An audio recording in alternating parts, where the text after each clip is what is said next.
สบายดีทุกคนนี่มาพบกันอีกเลยว่าวันนี้เราจะไปถ่ายปลูกถั่วนะพี่น้องปลูกถั่วไปเบิ้งไปอาจจะปลูกวันที่ยังเบิ้งจักเดือนมันจะได้ออกไปเบิ้งนำกันไปในสวนพี่น้องนี่ก็ต้นมะเขือแต่นี่มะเขือตีปลูกครับมันนั่นเริ่มเป็นดอกแล้วบางต้นก็เป็นเกณฑ์แล้วดวงมดเลยเป็นแดงพริกนี่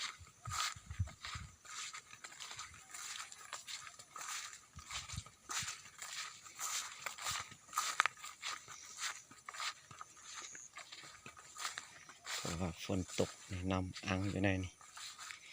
พี่น้องนี่ก็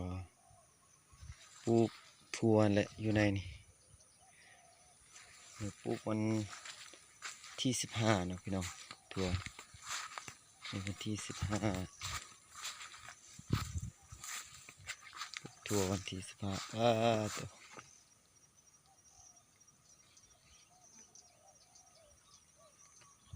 นำอังอยู่ในนี่เลยจังได้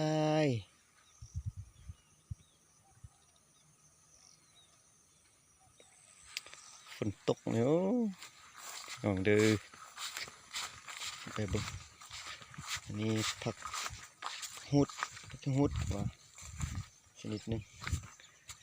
โอ้อันนี้ต้นแตงหมดแล้วแตงอันนี้ก็ถั่วปลูกมานั้น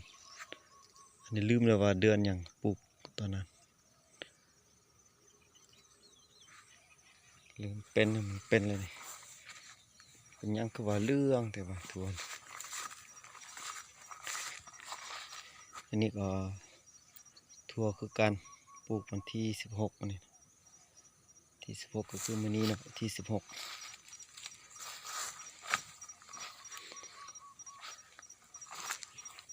ลายคุมอยู่เมียเป็นคนปลูก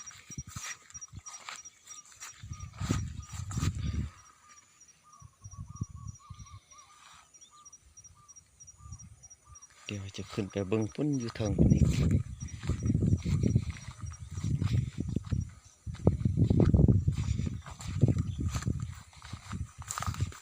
ขึ้นไปเด้อพี่น้องเด้อไปนำกันไปเพาะไปเบิ่งฝนตกไปใส่มาใส่ก่อนลำบากไปอยู่ใส่มาอยู่ใส่ไปลำบากแต่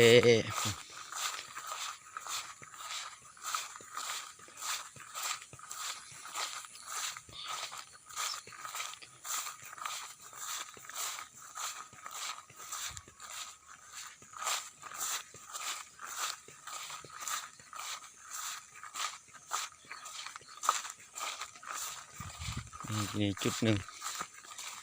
นี่ก็ปลูกวันที่13นี่คือการเอาวันที่13เดือน12ปี2024นี่แหละพี่น้องทั่วนี่เดือน12คือกัน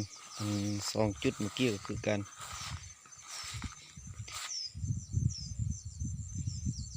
อันนี้ก็16นั่น16แต่ยูรุมเมื่อกี้นี่ก็15อันนี้13